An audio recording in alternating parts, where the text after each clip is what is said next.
Joining me now, the U.S. Ambassador to the UN, Nikki Haley. Let's start with President Trump's reasoning in making this move. Here he is. This is a long overdue step to advance the peace process and to work towards a lasting agreement. Ambassador, how does recognizing Jerusalem as the capital of Israel and starting to move our embassy there specifically, how does that advance the peace process? Well, first of all, you have to, just say what's realistic. I mean, Jerusalem is the capital of Israel. That's why the parliament's there, the Supreme Court's there, the president and the prime minister are there. So the United States has always had its embassy in the capital city. And so Israel should be no different. There have been presidential candidates on both sides of the aisle that have all said that Jerusalem is the capital of Israel. And so what we have said is, enough talking about it. Let's do it. This is the will of the American people. The president wanted to follow through. Presidents Bush, Clinton, and Obama all said they were for it, but never did anything about it. And this president said it's time. And we think this is actually going to help us fastball the peace process going forward. But I've got to tell you, I don't have to tell you that President Trump's decision is being criticized from all corners. Let's just take a quick rundown. Palestinian leader Abbas calls it a declaration of withdrawal from the peace process. British Prime Minister May calls it unhelpful in terms of prospects for peace in the region. Pope Francis expressed profound concern. Question, what are Abbas and May and even the Pope missing? Leaders understand that courage is important, and we don't do things just to please every other country in the world. We do things to advance the ball, and that's what the president did with this. He said, this is time that we acknowledge reality. It's been 22 years in the making. It was time. And not only that, Chris, it's the right thing to do. It's the right thing to do. Israel should be no different. We didn't set any parameters. We didn't say this was the final status. What we said is we're going to do like we do in every other country, and we're going to put the embassy in its capital, and we're going to continue and are going to continue that fact that we are as committed to the peace process as we've ever been before, and we're going to keep going until we get it. I want to pick up on something you said in that last answer. Are you suggesting that despite President Trump's decision to recognize Jerusalem as the capital, to begin to move the embassy there, that the final status of Jerusalem is still up for negotiation, that in a negotiation, East Jerusalem could still end up as the capital of the Palestinian state? And again, if so, why make this move now? Well, I think the president, if you notice in his speech, he made a point not to talk about borders or boundaries. What he did was say that Jerusalem is the capital of Israel and that we're moving our embassy there, because he strongly believes that those final status issues should be decided between the Palestinians and the Israelis. No outside group should decide what the final status looks like, and we're leaving it up to them to do that. At the end of the day, they have to be comfortable with the peace process and the resolution that we come up with. We just want to support them in that process. So again, specifically, East Jerusalem, if that's the result of the negotiation, East Jerusalem could still be the capital of a Palestinian state. We will respect anything that the two parties come together on. I want to talk about something else that happened this week. You spoke before the UN Security Council when they met on this subject, and you called out some of your fellow ambassadors. Here you are. Over many years, the United Nations has outrageously been of the world's foremost centers of hostility towards Israel. The UN has done much more damage to the prospects for Middle East peace than to advance them. Why, Ambassador, why was that helpful? Because it's the facts. I mean, ever since I have gotten to the United Nations, there have been repeated attempts to hit Israel for no reason whatsoever. It's Israel bashing sessions, constantly trying to find ways to pick at them, and we've seen that start to diminish. But I want the Security Council and all of the international community to understand, when you bully Israel, you are not helping the peace process. And we see Israel as one of our best allies. We're not going to put up with it anymore. So when we see it, we call them out on it. It's time for them to realize that all of these things they've done to Israel have only hurt the process. We need to treat Palestinians and Israelis fairly. We need to hope that they both come together for a peaceful solution, and we need to support both of them. That has not happened for years in the United Nations, but it's starting to happen now. Now, there has been a suggestion of a resolution to criticize criticize or condemn the president's move in the Security Council.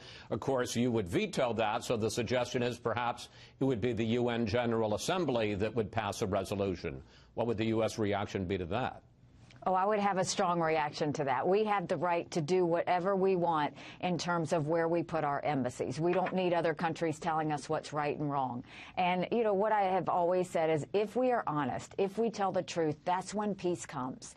And this was the president telling the world the truth. And this was him going through with the will of the American people who had asked for 22 years to get this done. And he had the courage to show it, and I think a lot of Americans have a huge sigh of relief because of it. And now, hopefully, we can see the peace process really come together. I want to change trouble spots in the world on you, which is part of your job, because at the same time, the United States is calling on the rest of the world, the United Nations, to impose and force sanctions against North Korea. You say that the world has cut off 90% of trade with North Korea, but only 30% of oil to North Korea. And I guess my question is, after all the efforts President Trump has made to cajole China, to pressure China, why is it that Chinese President Xi is not doing more? Well, I think what we are seeing is that China is actually following through with the sanctions. They are, as is the international community. And I'll tell you, when we talked about leadership earlier, the United States is the one that led the entire international community to basically oust North Korea and say that they had to denuclearize and cut everything off. So we've done a great job at doing that. China has followed through on the sanctions, but to be clear, China can do more. And we're putting as much pressure on them as we can. The last time they completely cut off the oil, North Korea came to the table. And so we've told China they've got to do more. If they don't do more, we're going to take it into our own hands, and then we'll start to deal with secondary sanctions. Well, I was going to ask you, why is it? Because certainly President Trump has launched a charm offensive and also a threatening offensive towards China. Why is it that President Xi refuses to do more? Well, I think, you know, President Xi has his reasons to have red lines.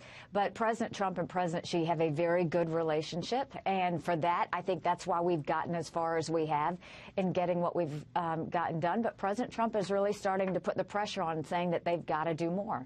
Now it's time for China to respond. Let's continue in the region. The U.S. Olympic Committee says it intends to send a full U.S. team to the Winter Olympics in South Korea in February. But this week you said that that is still an open question. Here you are. I think it depends on what's going on at the time in the country. We have to watch this closely, and it's changing by the day. Changing every day. So what is the status on this Sunday? Is the U.S. going to send a full U.S. Olympic team to South Korea or not? Yes, we are. The only thing is we're doing in this Olympics what we've done in every single Olympics. If you look back, we have always talked about security in the Olympics. We've always talked about keeping our athletes safe. This is no different. And we are looking at the circumstances just to make sure we're doing everything we can. We're at the locations. We're starting to secure the process. But we always look out for the best interests of United States citizens. But yes, there will be a delegation that goes, and we will do everything we can to make sure they're safe. Now, you say a delegation, the full U.S. Olympic team. Yes, the full U.S. Olympic team. During your time at the UN, Ambassador, I think it's fair to say you have stood out for your blunt, sometimes undiplomatic talk for a diplomat. Just the other day you said if there's war, that North Korea, the regime there, will be utterly destroyed. Why such tough talk? It's the truth. I mean, the reality is if North Korea even attempts to try and threaten the United States or any one of our allies, they will be utterly destroyed. You know, diplomacy is great in some respects, but you have to also be honest. And this was something that North Korea needed to hear and the international community needed to hear. North Korea has pushed the envelope to an extreme level. The United States isn't going to put up with it. And the international community has also rallied around saying that North Korea has to denuclearize. But that's just the honest facts. If North Korea attempts to threaten or do anything to destabilize us or our allies, we absolutely will utterly destroy them. So given how well you reflect President Trump's approach, whether you call it diplomatic or undiplomatic, there's been a lot of speculation that if Secretary of State Tillerson were to leave his job sometime early next year, that the president might ask you to take the job. And you said this week that you would, quote, not take it. And I guess my question is, why on earth not? I have said for months that I am not interested in the Secretary of State position, and it's because I know that I am valuable here at the United Nations. I'm able to negotiate. I'm able to move the ball. I'm able to really diplomatically do what I need to, and then sometimes not diplomatically do what I need to. And so I think I'm effective, and I try and do the best I can for the president as well as the American people. And so that's why I choose to stay in New York. I just want to follow up quickly because I can understand why, given the fact that Tillerson hasn't left, you would say that. But I mean, are you making a Sherman-esque?